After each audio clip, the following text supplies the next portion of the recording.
The following program is being brought to you on the Voice America Variety Channel. For more information about our network and to check our additional show hosts and topics of interest, please visit voiceamericavariety.com. The Voice America Talk Radio Network is the worldwide leader in live Internet talk radio. Visit voiceamerica.com. The views and ideas expressed on the following program are strictly those of the host or guests and do not necessarily reflect the views and ideas held by the Voice America Talk Radio Network, its staff, and management.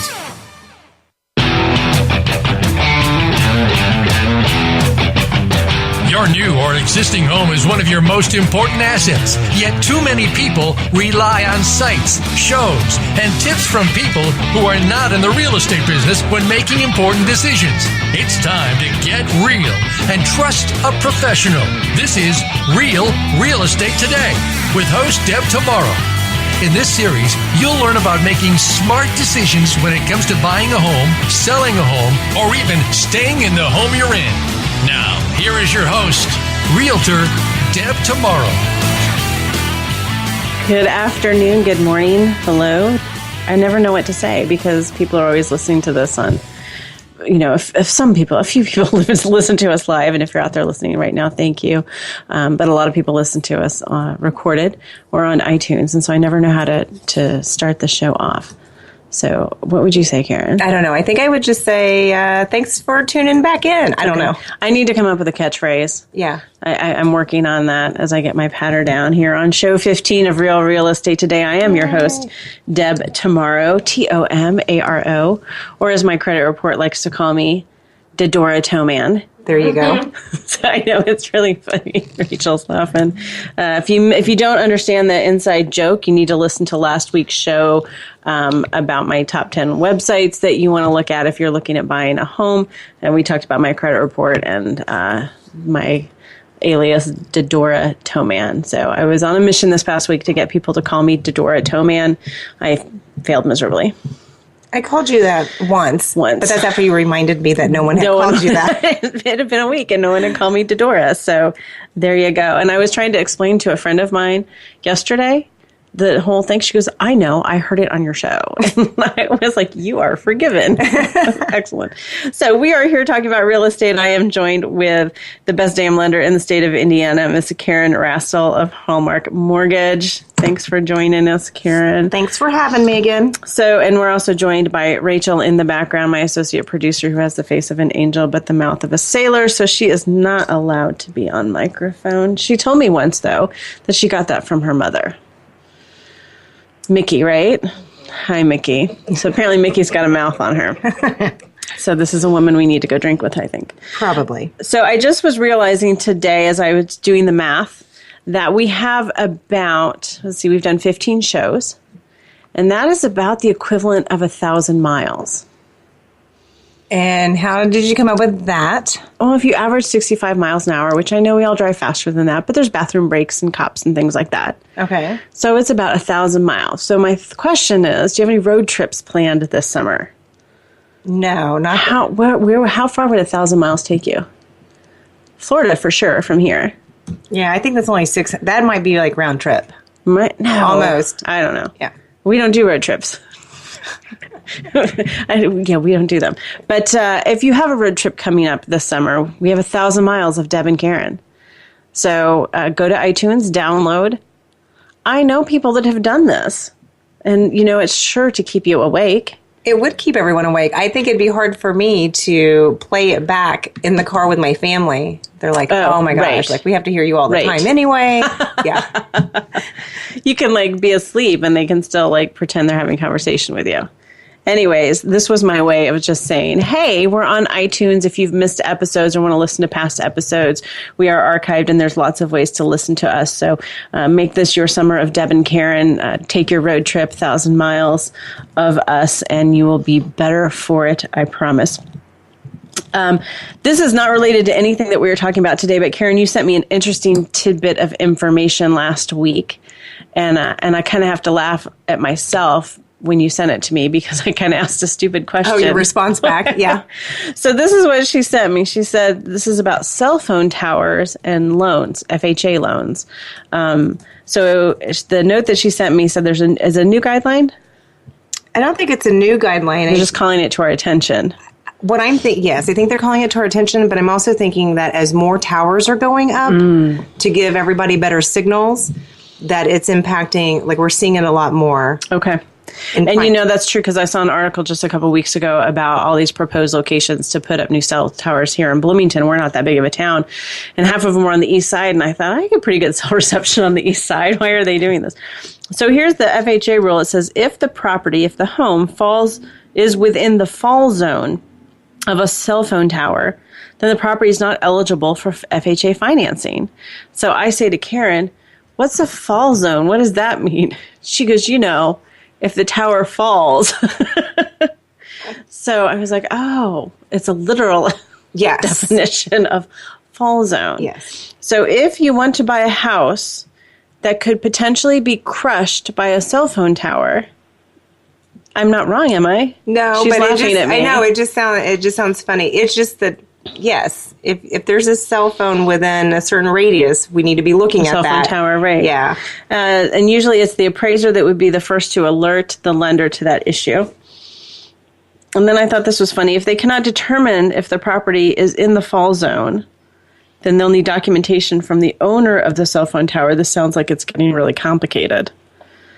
It could be. Mm-hmm. So I wonder what that does to the values of the homes that are within that area. I don't know if it would impact a value per se. I think that, FHA financing just may not be an option for a potential buyer. But anytime you take, there are buyers who that's pretty much all they can qualify for. So anytime you take a segment of the market, you take their ability to buy a certain house, you do kind of impact the value. Yeah. So that's something to think about, for sure. And it was an interesting point to me as well that it was kind of all in the appraiser's hands, that we're relying on the appraiser to say, yes, that's in the fall zone, or no, if it just falls a little bit to the left, the house will be fine. I don't know how an appraiser would work that. I'm sure that this will happen to one of us this calendar year, probably. So we'll have to figure it out as it comes. Yeah, well, and we'll probably need to do a show here on appraisers at some point, but probably not this week because I have a really crappy attitude towards appraisers right now. They're all very hardworking people, but I have had a couple of really rough roads with appraisers this week on missing deadlines and things like that. So if I talk about it too much, I'll probably go to a really bad place that I shouldn't go. So we're just going to change the subject. I'm going to encourage you to visit my Facebook page and look at the pictures from my puppy's birthday party last week. They turned 1. That's how I change. Anytime I start to go to a bad place and think about appraisers, then I just think about the puppies and it's all fine. So I baked them a cake. Yes. And now they know the word cake. Yeah, I saw your video where you didn't say anything about happy birthday. Here they come running around the corner. You just say the word cake and they come running. Seriously. It was so cute. We ran out of cake last night, so this is the first day since Thursday that we haven't had cake to give them, and they are not happy. You can just tell the look in their eyes. You need to wean them off of that. I don't know. It was healthy. It was made of carrots, peanut butter, some eggs, some flour, a little oil. I know, but they're going to expect it all the time. I know, but they're so cute. Okay, let's focus. Last week, do you remember last week's show? It's a distant memory. We talked about the top 10 recommended websites, and as usual, we ran out of time at the end. Not shocking at all. I think because we were caught up talking about my credit report and laughing about the name Dodora Toman. I wanted to just touch base because at the end I was like, oh, and there's a few more websites, and I just went through them really quickly. So I want to touch base on those. One is city-data.com, city-data.com. This is interesting, and as a realtor, I'm really not allowed to give you a lot of information. I can provide you with sources, but I cannot be the resource. Did I talk about that? I don't think I did. Did I? Okay. Yes. Gosh. Which I love that statement. Okay. That you wanted to be the source, but not the resource. No. Yeah. No. Be the resource, but not the source. Not the source of the information. Provide you the resources. Yes. Thank you. Good. We should just probably stop the show today and try again another day. Okay, so City Data is a great place if you want things like demographics. The reason that I can't provide information, and the next website is greatschools.org. That's another one that I can't. If people say, what's the best school in town? I can't give you the answer to that. Do you know why? besides not having kids, but like I think that's all subjective too. It is subjective, but what actually is that the powers that be think I single-handedly have the ability to destroy property values if I say a school is bad. Interesting. I wouldn't have even thought that. Yeah. That if the realtors were getting together and all saying, don't buy a house in such and such an area, or this school is really bad, then all of a sudden those property values will plummet. And it is subjective. So it's like we're all kind of ganging up and saying, let's, destroy the property values in this certain area. And, really it is, it's crazy. I know in my community, there are people who feel strongly about every single elementary school. I don't know how many we have, 10 or whatever. Yeah. But there are people who feel strongly about every single one. So it's not... Yeah. So anyways, if you have questions about great schools, greatschools.org is a great site. And it's not just data. It's got test scores and things like that. It also has parents' opinions, which is always kind of interesting because they're usually just disgruntled parents for whatever reason. It's like any other comment board. But there's some information. And if you don't have kids, you should still care about the schools because resale. So think about that. And another great website is houselogic.com. That's got tons of good articles. It's actually a website that's run by the National Association of Realtors. And so it's got articles like how to tell if you should buy a home or renew your lease, what you should do a year before buying your first home. What about owning a home with a friend? I've actually had some people do that have bought homes with friends, maybe a little nervous. So it's just good brain food to kind of get you thinking. And then I think we talked a little bit, too, about just in general, Google and social media are always great places to stalk your buyers and sellers and see what you can find out about them. So those are some other great websites. And listen to last week's show for some more good information on the websites you want to go to and use as your resources and your source of information. This week, we're going to get onto a different topic. It's a little fluffier. It's kind of fun. I asked Eurus, my significant other, a couple of days ago what I should do the show on this week. And because we always think about what happened to you during the week, and then you could always seem to come up with your topic from that. And I said, that's probably true. And since most of my week was about appraisers driving me crazy, and I thought, that's a bad place, I'm not going to go there, I decided to pull from this really excellent showing I had over the weekend. And I'm not making fun of this house. It was a really sweet little house, very, very nicely priced. I thought it was a really good deal for someone. But it was full of clowns, like literally full of clowns. And a couple of Christmas trees that were still up, decorated, and a bunch of dolls, but thousands of clowns. There were creepy ones, and there were funny ones, and there were sweet ones, but mostly there were creepy ones. And so drum roll, please. Today's show is about clowns. Awesome. No, I'm just kidding. That's not about clowns. But it's about staging your home. And it's about, I want to convince you that you don't necessarily have to spend thousands of dollars to get your house ready to sell. We're going to talk about the no-cost things that are just going to take your time and get your house ready to sell kind of for top dollar. So that's what we're going to talk about when we come back from break. So stick with us. You're listening to Real Real Estate Today, your home for smart real estate. We'll be right back.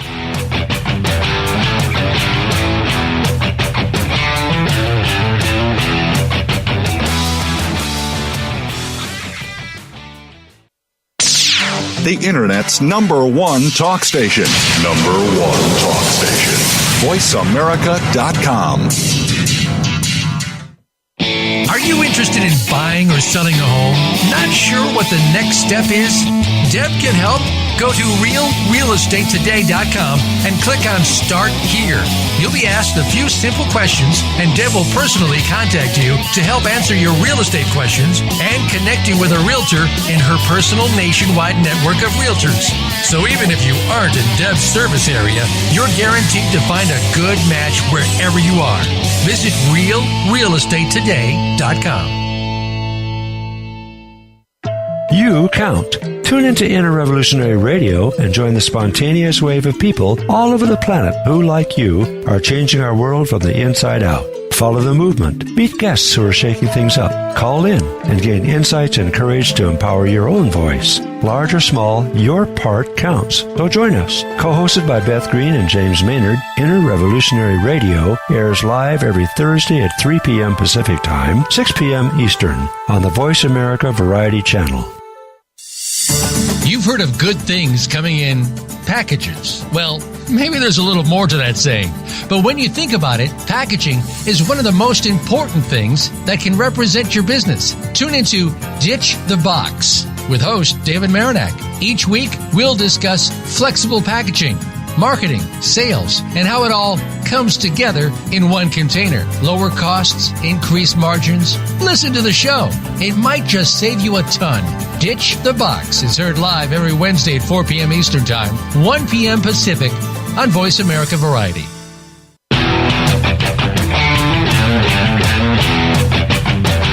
You are listening to Real Estate Today. To reach Deb Tomaro or with questions and comments about the show, please send an email to Deb at realrealestatetoday.com. That's Deb at realrealestatetoday.com. Now, back to this week's program. All right, we are back today talking about clowns. Who out there likes clowns? Nobody likes clowns. Nobody likes clowns. I don't get it. Okay. And we're not really talking about clowns, but we're talking about getting your house ready to sell. So the first thing I want to talk about are the things that you hear and you read if you Google, getting my house ready to sell. There's a million sites out there telling you what you should do. The Today Show was just talking about this Really? morning. Yeah, they quoted Zillow, I know your favorite, and it said if you have a white kitchen, chances are you may be missing out on thousands. So, of course, I stayed tuned. And it was saying that buyers come in and see a white kitchen and feel that they can't keep it clean. So they may not want to buy that house. I know, you're giving me that look. If your white kitchen's clean, they're going to say, wow, the kitchen's clean. But, you can paint a kitchen, but anyways. But, I do have to say, it's what I'm telling you today, kind of in generalization. But I think some things like style are a little bit location specific as well. One of the things that's interesting about our market here is that we don't do much in the way of granite countertops. People like them. We just don't have a lot of them. I don't know why. It's like, does it take a while to get to the Midwest? I don't know. If you look at house hunters, you'd think that every house either has granite countertops or should be burned down. Granite countertops, stainless steel appliances. Right. We have that. A backsplash. Yeah. And an island. I think are the four things that I always see on that we just show. don't, so it's just a little bit different. And I think some of it is the era of homes and whatnot. But, funny story, because, whenever I start to do show prep, I do some Googling and look for some articles to kind of give me inspiration and that sort of thing. And I pulled up this one article and I'm reading through it. I'm like, oh, that's good information. Oh, I don't know if I agree with that. I'm reading down about halfway through the article. It says, real estate broker Deb Tomaro.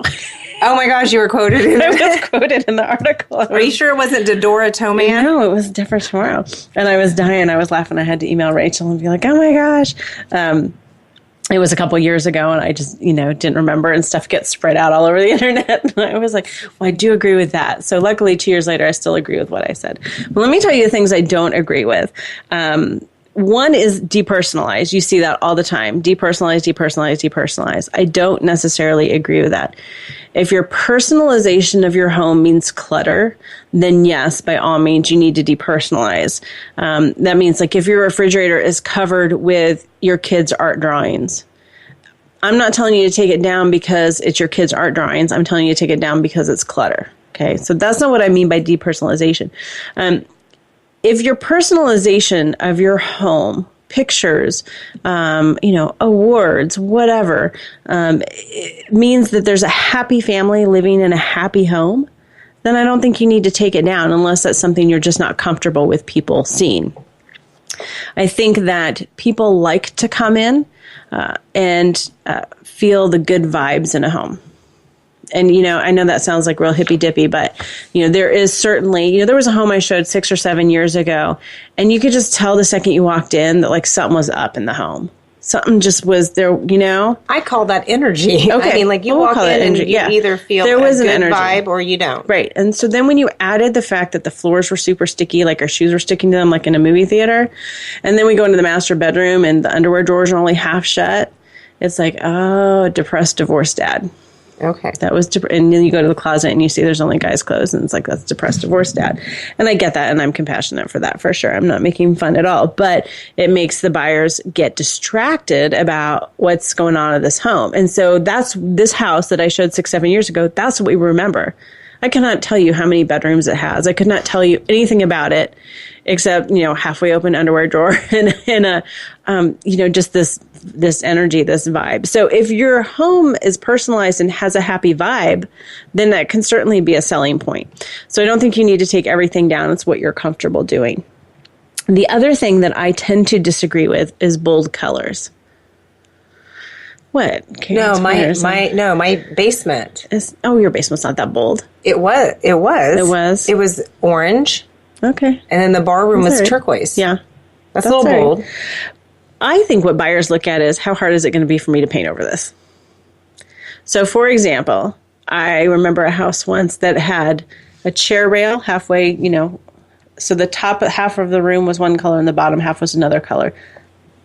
The theme of the room was Harley Davidson. So it was orange and black. Oh, gosh. Okay. And the first thing is, how much primer and kills is it going to take to paint over that?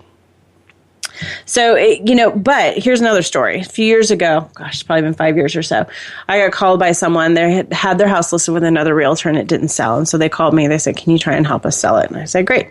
So I went in and he said, well, we painted everything neutral colors. And it was a real quirky house. It was just an older farmhouse in kind of a strange location.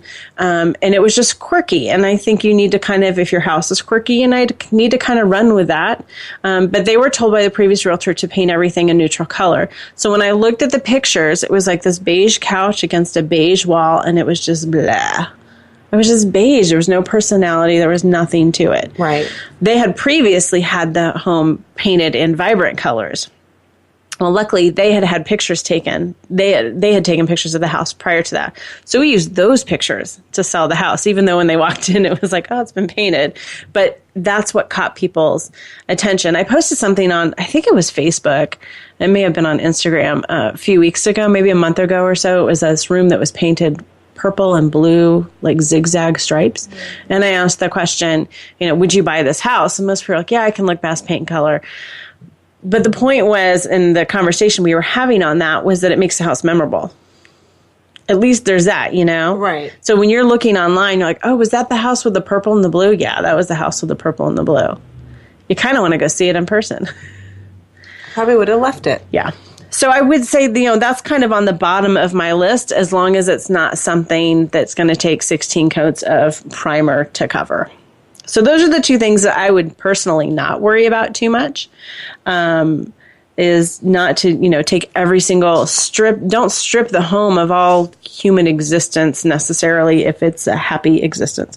So let's talk about what I do recommend. These are the things when I go onto a listing appointment, the first time I meet with clients and I walk through their house, these are the things that I am telling them all the time.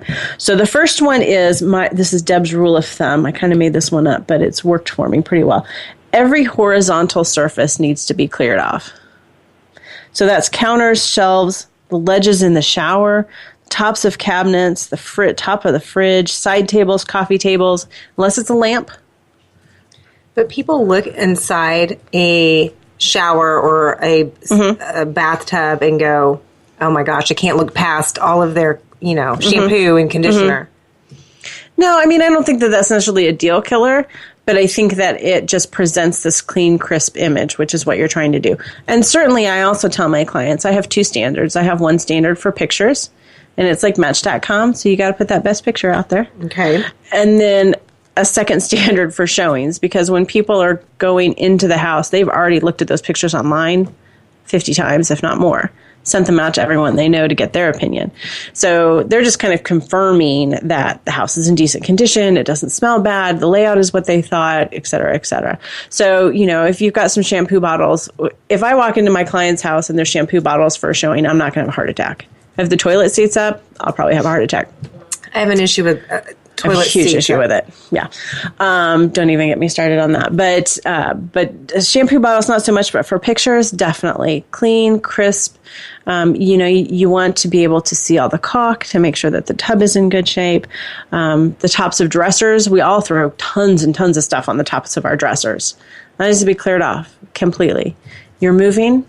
It's time to start packing. I should tell my husband that we're selling the house. Yeah. So that he can clean off his horizontal surfaces.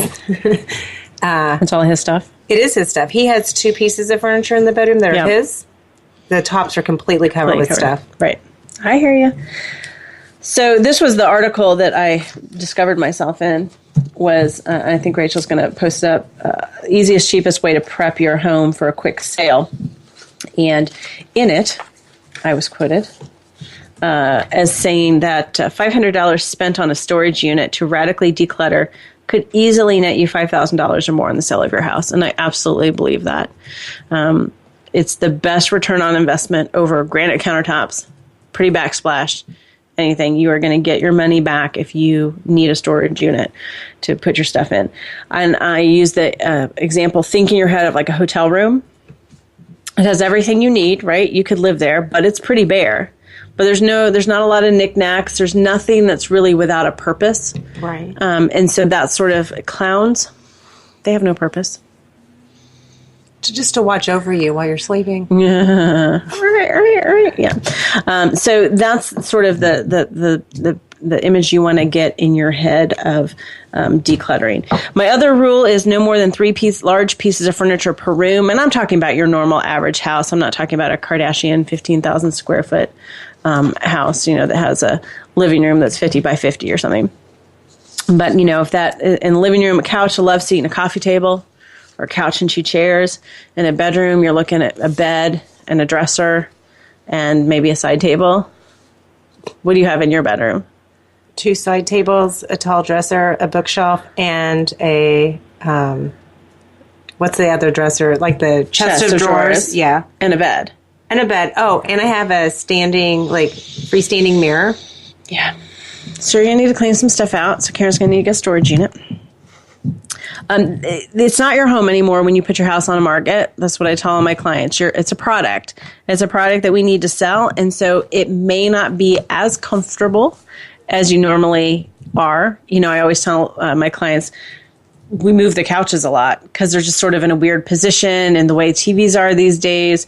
And I'm like, you're going to get a crick in your neck watching TV for the next couple of months while we go through this process and get your house on the market. But it doesn't matter because, you got to keep your eye on the prize and sell the house. That's a small price to pay. So no more than 3 large pieces of furniture per room is one of my golden rules. And then walkways need to be at least 48 inches wide wherever possible. Now, I know you can't widen doorways or hallways. You can move furniture. So here's what I like to do. I like to take a piece of string, or I use a shoelace that's 48 inches long. You kind of walk through the house with your arms spread out, holding that shoelace, so you can kind of determine. I know it sounds ridiculous. No, I just want to know. I'm envisioning myself doing that at my own house. Going, I think I might break my arms off trying to get through one because it won't be 48. Between the back of your couch and your kitchen counter, that corner, I think you might have some issues. Yeah. Right. Yes. People don't know what I mean, but anyways, I've been there. And the reason for that is because what we have are a group of adults walking through the house together. There's a realtor and there's probably at least a couple of people, and sometimes there's some kids running around too. And if you break the group up, if you break the couple up, it's the kiss of death. Because they never stop and talk about the house and envision themselves together. They're kind of looking at it through their own filter. They're not seeing their partner's reaction to the home.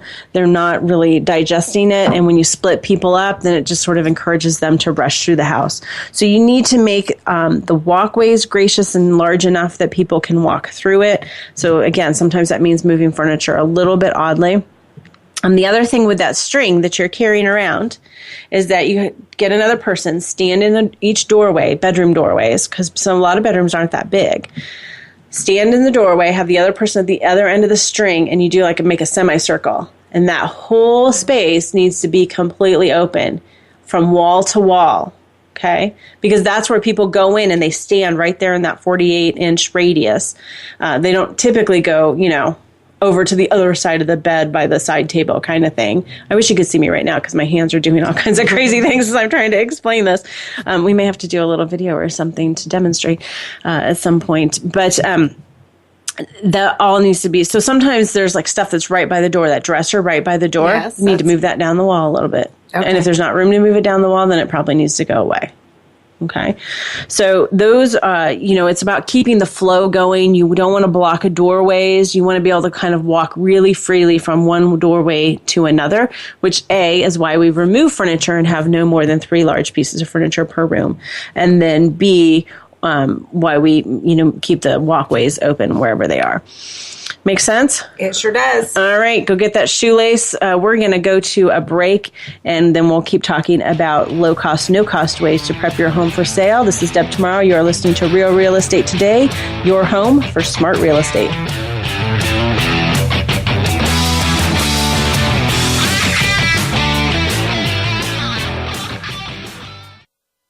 Streaming live, the leader in Internet Talk Radio, VoiceAmerica.com. Are you interested in buying or selling a home? Not sure what the next step is? Deb can help. Go to realrealestatetoday.com and click on Start Here. You'll be asked a few simple questions, and Deb will personally contact you to help answer your real estate questions and connect you with a realtor in her personal nationwide network of realtors. So even if you aren't in Deb's service area, you're guaranteed to find a good match wherever you are.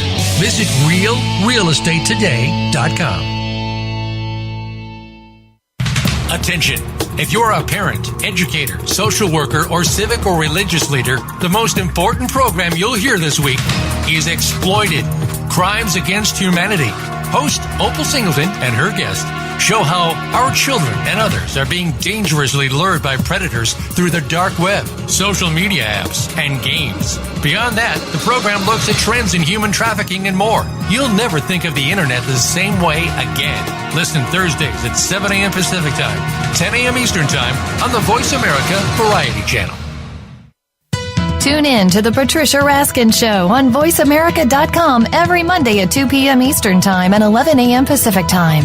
This is the program that helps you turn obstacles into opportunities, challenges into solutions, and find answers to tough questions with the award-winning powerhouse voice of radio, Patricia Raskin. So tune in and call in to The Patricia Raskin Show, Mondays at 2 p.m. Eastern Time and 11 a.m. Pacific Time, right here on the Voice America Variety Channel. The Internet's #1 talk station. #1 talk station. VoiceAmerica.com.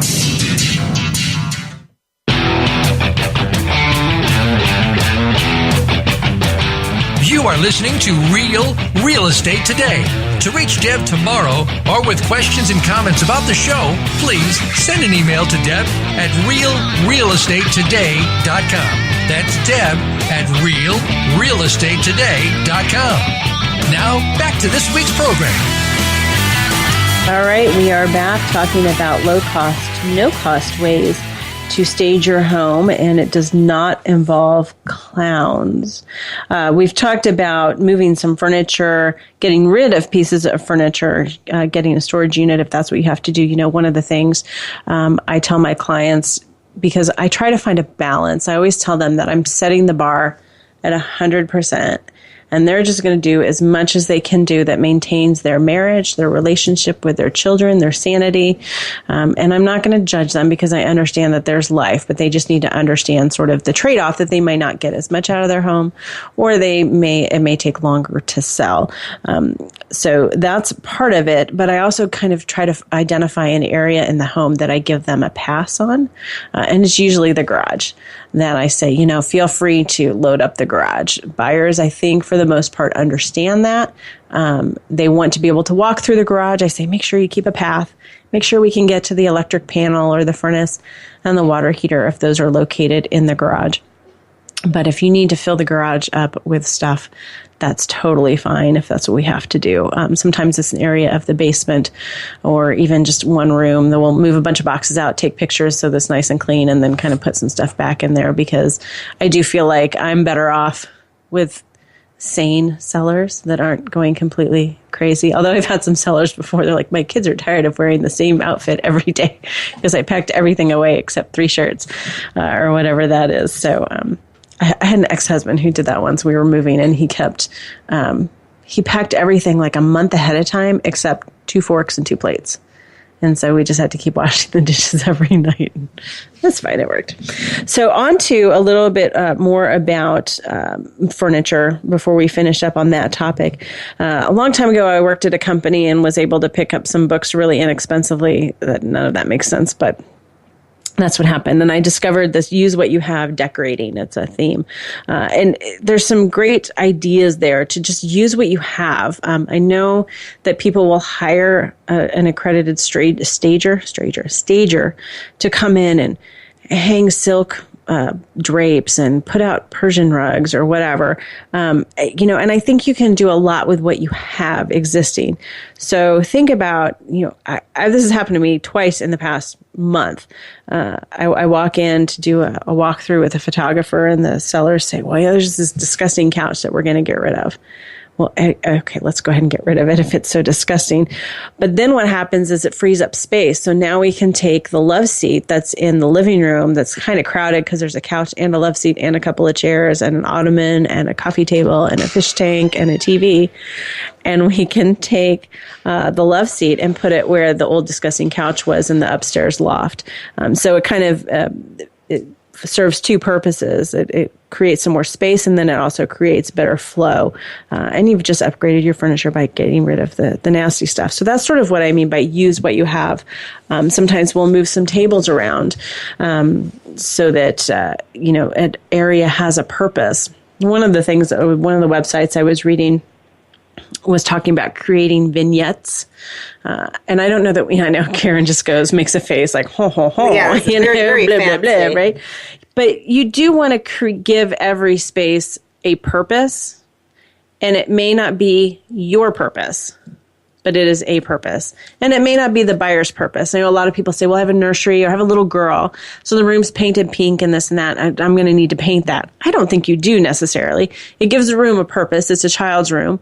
The buyer may not, have a daughter, or they may not like pink or whatever, or they may just need it as office space, but it's okay. Let the buyer kind of do that. But, there's lofts, there's little, reading nooks. I think you can turn a cute little space into a reading nook. That's sort of a vignette. So again, it might not be a space you ever use, but you could move a chair from an overly crowded room up to an empty space, put a little side table that you had to take out of the bedroom, put a little lamp, lay a little book there, put a little coffee mug. Now you've created this cute little vignette that kind of is something memorable that people are going to be like, oh, is that cute little place that, and then we'll all laugh because it's like, yeah, right, you have time to read a book.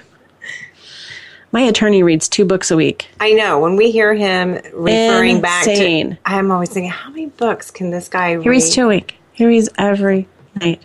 I can't stay awake.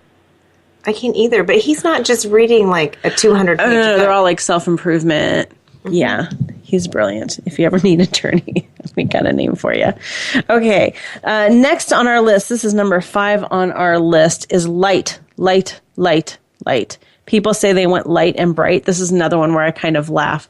It's like people saying they have to have a bathtub in the master bathroom, and then I say, okay, will you call me when you have time to take that bath?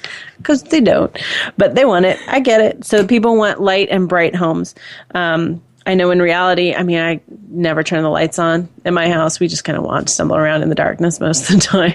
Do you really? Yeah, I like the kind of cave-like feel. I think of light and bright meaning just natural light being able to come in, when the sun is up kind of thing, instead of, right. Just dark everything, dark cabinets, dark wood. Right. So you certainly want to open all the blinds, like Karen said. Try and get as much natural light going forward and back as possible, from the front of the house to the back of the house, all the way through the house as much as possible. So if you have heavy blinds, I would certainly take them off, or heavy drapes, take them off, open up the blinds so you can see. But turn all the lights on for showings. Make sure that every single light bulb is the brightest that fixture can handle without exploding, and is working. I hate when you go into these bathrooms and they've got like the Hollywood lights, there's like 5 lights across the top. 2 of them are burned out. Yes. It just looks so, Part of what we're trying to do in all of these is give this, I don't want to say illusion because it's not an illusion, but we want to send the message to the buyer that this home was well cared for. Well, and you want to present that very first impression of the room at its best. Right. So if it's having all the lights on, right, 5 bulbs, you need 5 lights. Right. So get light bulbs. Turn on all the lights. For showings, having the lights on really helps a realtor out because by the time I find the light switch, my clients have moved on to the next room. And what I'm busy doing is trying to fumble around and figure out which light switch goes with what and turning the garbage disposal on every single time. Exactly. Nope, that's not it.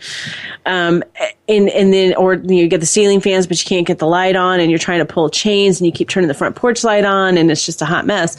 And I'm not able to help my clients see the benefits of the house because I'm just trying to find light switches. So having all the lights on, even all the way down to the basement is super, super helpful. Also, today's lights, those light bulbs, I don't know what kind they are, but the ones that I have them here in my office and it takes forever to light up. They're like the energy efficient ones. I don't know. But you turn them on and then it's like, we're going to sit in darkness for about 10 minutes until they light up, which is fine. But then do that 10 minutes before the showing so that I can walk into a house that has light. Think about adding lamps because that's going to make a big difference too, especially, there's so many homes, these, I don't know, it was an 80s thing where they built homes that didn't have overhead lights. I noticed that, yeah. Yeah, and so but most of those homes, you can plug a lamp into an outlet and it usually matches up with a light switch on the wall. But putting turning the lamps on next to the bed, putting them, throughout the house is going to help with the light as well. Think about, you take a sheet of paper, take a book if you're an attorney and you read all the time. Go to every corner of your house and make sure that you can read, that it's bright enough for you to be able to read in every room and every corner of the house. That should sort of be your note on that. And then also on a similar note, if you have ceiling fans, because those get turned on too, just make sure they're not squeaky or wobbly. And make sure they're clean. Ceiling fans with an inch of dust on them. Yeah. It's kind of disturbing. So that brings us to number 6, which is clean like you've never cleaned before. The same article that we were talking about with my quote with the storage unit, there was another realtor who was quoted, and he recommended that you clean your home as if you had a super anal mother-in-law coming over. I thought that was kind of funny. It is, but it's not funny to mother-in-law, especially if I love my mother-in-law.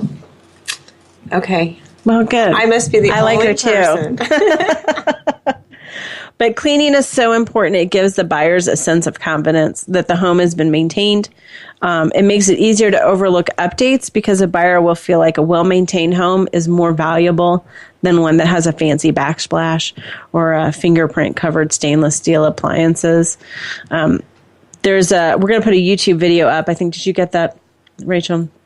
There's a realtor out of North Carolina named Jessica Edwards, and she does all these YouTube videos, and she's very pretty, and she does a very good job. I'm more face for radio, but she tells the story of going to a filthy house, and she extols the virtues of the magic eraser, which I'm also a big fan of. I always tell my clients, they immediately go, I got to paint.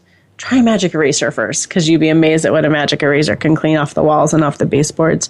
But I want to put this story up on Facebook for you to see that her YouTube video. She does all these YouTube videos like sitting in her car.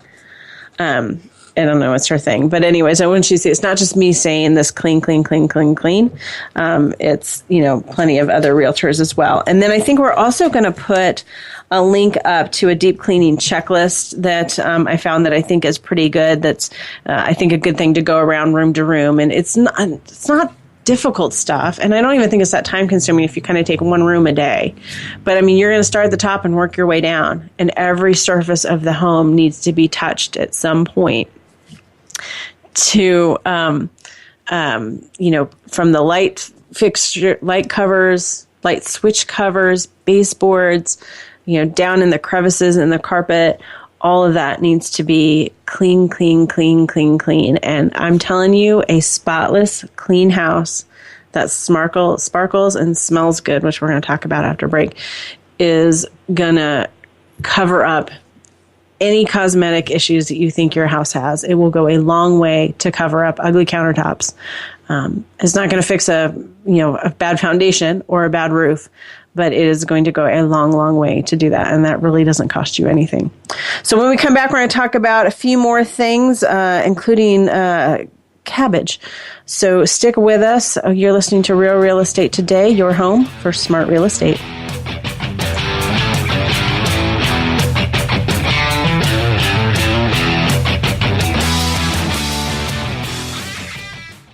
stimulating talk. Gets those synapses in the brain firing really fast. All the time. The number one Internet talk station where your opinion counts. VoiceAmerica.com.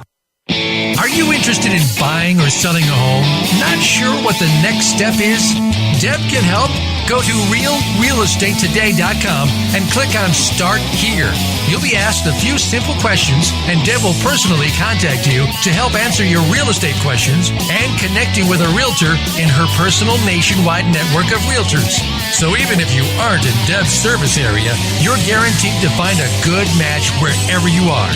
Visit realrealestatetoday.com. Have you found the beauty inside of you? Join Bonnie Bonadeo each week for Beauty Inside and Out. We'll explain how beauty plays a part in everybody's lives. Our guests are makeup artists, hairdressers, and doctors. But we'll also feature holistic and wellness specialists and spiritual advisors. You can find that beauty inside and express it to its fullest on the outside. Tune in to Beauty Inside and Out every Thursday at 2 p.m. Pacific Time, 5 p.m. Eastern Time on the Voice America Variety Channel. Do you love to travel? Now, that's a silly question, isn't it? Who doesn't love to travel? Join Lindsay T. Boyd, a.k.a. the Dreamweaver, for Travel Time. A professional travel agent, Lindsay will spotlight the world of travel, from maps and other travel tools to make your trips easier, to your rights as a passenger, to different aspects of travel, such as sports, faith, or experiential vacations. Travel Time with Lindsay T. Boyd, Dreamweaver, airs live every Wednesday at 3 p.m. Eastern Time, noon Pacific, on Voice America Variety.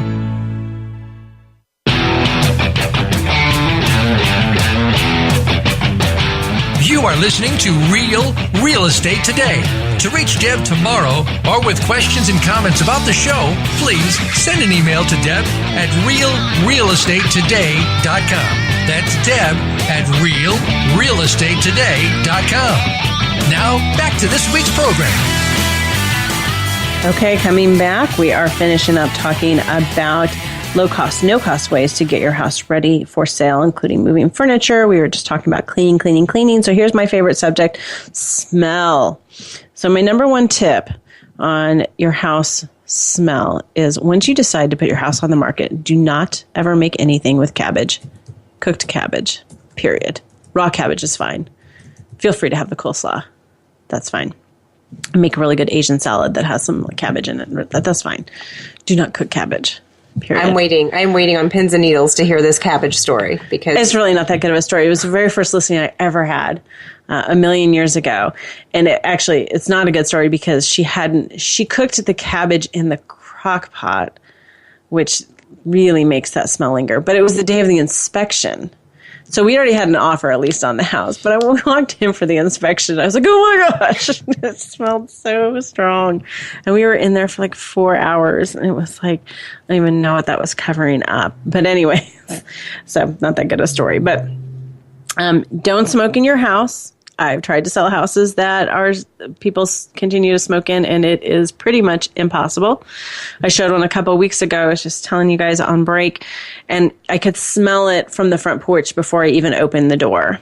And I had to cover my face with like my shirt because it was so strong. I think people who smoke even, they don't want to smell that smell. Yeah. And the thing with the odor is that it's easier for a buyer to look past a dirty house than a stinky house.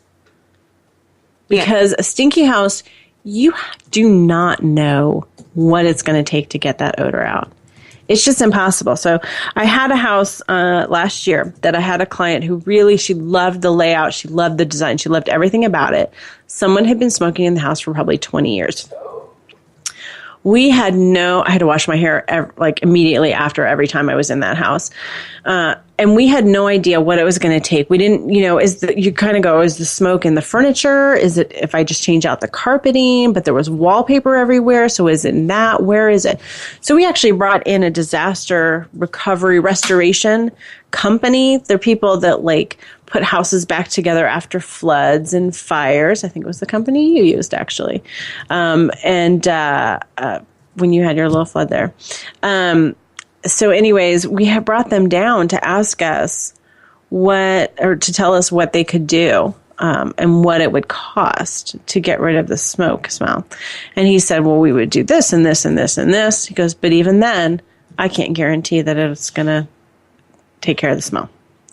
So we ended up passing on the house because it just couldn't guarantee that. And I don't know that anyone has ever bought it. One of the things I like is an ozone generator. Some people use ultraviolet rays. There are some things that ozone generator is something that like rental cars companies used to use back in the day when you could smoke in rental cars. And they just pop it in there for like 15 minutes. You can't be in the house while you're doing it or in the car while you're doing it. It changes the molecular components of oxygen. I don't really get it. I read about it once, so I understood it at a moment in time, but I don't understand it anymore. And it can help get rid of the smell. I have one, and I've used it in some rental properties, so I feel like it does work. Some people swear by ultraviolet systems and things like that as well. One of the big and easiest ones, and one of the biggest issues with smells come during the summer. And I have this really interesting article about, because people never believe me, and especially vacant homes. I've had some really stinky vacant homes before, lingering pet odors, that there's no pets there anymore. And it gets worse in the summertime. And because the home is vacant, the homeowner's trying to save on costs, so they don't have the air conditioning running. And that makes it worse. And this is why. Odors intensify in the warm summer months. And that is because of the heat and humidity allows bacteria to grow faster and smells to travel farther. Because the smells just linger on those humidity molecules. There's a science to it. There's this lady. This is really interesting. I thought it was really interesting. Her name is Victoria Henshaw. She actually passed away a couple of years ago. But she was like this smell scientist. And she would take people on smell walks across the world where she would encourage them to smell things. She was fascinated by this whole psychology of smell. That you have the ability to remember a smell for more than 60 years, which I think we all have, smells from our childhood. Oh, yeah. Do you have a favorite smell? No, but you'll smell something randomly, and it'll take you back to like grade school or some moment in time years ago. And I'm in so many houses that like every once in a while I'll walk into one and it'll make me think like my grandparents' house or something like that. Or like my step-grandfather had this broken down Jeep that, that we would smell or whatever. But this is humid air trap smell and causes them to linger longer than they usually would. Okay, so when you turn the air conditioning down, that increases the humidity in the air. By cranking the air conditioning up, it dries the air out. Or you could run a dehumidifier as well. But those are some really great ways to get rid of smell as well. Curb appeal I wanted to talk about. It's not putting fancy landscaping in. It's creating a nice clean slate. If you have fancy landscaping, definitely maintain it. But if you don't have fancy landscaping, you don't need to install it. It's a little overwhelming to some buyers. Not everyone's a gardener. So some people just having a nice clean mulch bed. I wanted to talk about one product that I really, really like. It's called Wet and Forget. And I actually use it at my house on all kinds of surfaces. And it's totally like my speed of cleaning. You can use it to clean off. You know how the north side of houses always have the green, mildewy, whatever stuff on it? Yeah. Okay. Karen leans in and says, now I'm interested. This. I have white siding. Okay. There's a picture. There's going to be a picture on Facebook that's going to show you a before and after kind of thing. Okay. You just buy the Wet and Forget at any of the big box stores. You mix it with some water. I put it in a little spray bottle, but you can also use like a tank sprayer. You spray it on. And you forget about it. And you walk away. And you give it a couple days. Nothing will really change the first day. Second day, third day. Oh my gosh. So the picture that I sent to Rachel to put up, that's my siding, and there's a piece on top that I didn't spray because I couldn't reach it with my little spray bottle. And then the piece right below it used to look like the one on top. Literally, I just sprayed it and I walked away and I missed a spot. But I do it on my limestone, like walkways are all around the house. I do it on my deck, like my wood deck. I spray it. It's amazing.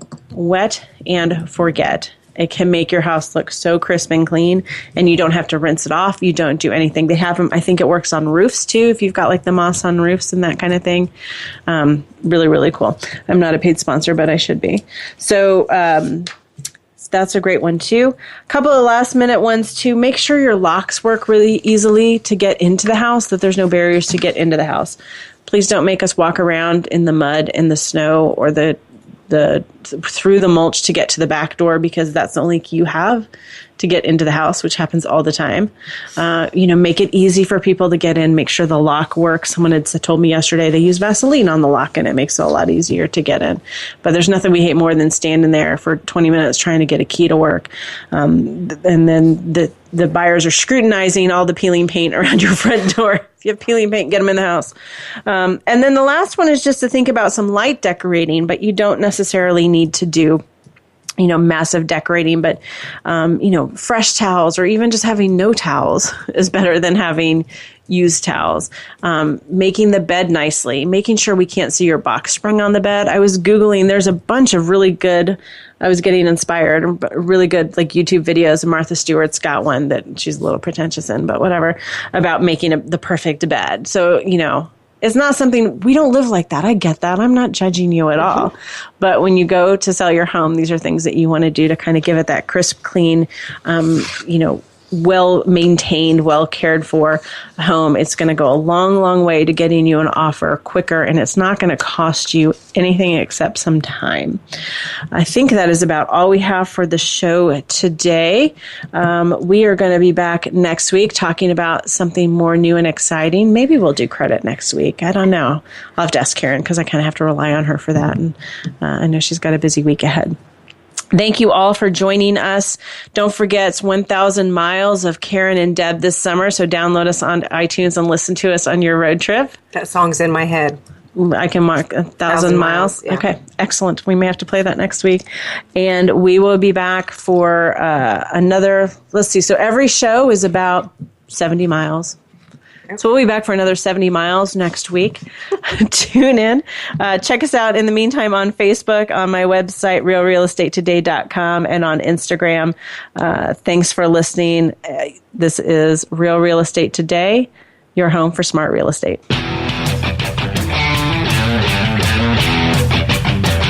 Thank you for tuning into Real Real Estate Today. Please join your host, Deb Tomaro, for another edition every Tuesday at 12 noon Pacific Time, 3 p.m. Eastern Time on the Voice America Variety Channel. Until next week, take care of your home. It's one of your most important assets.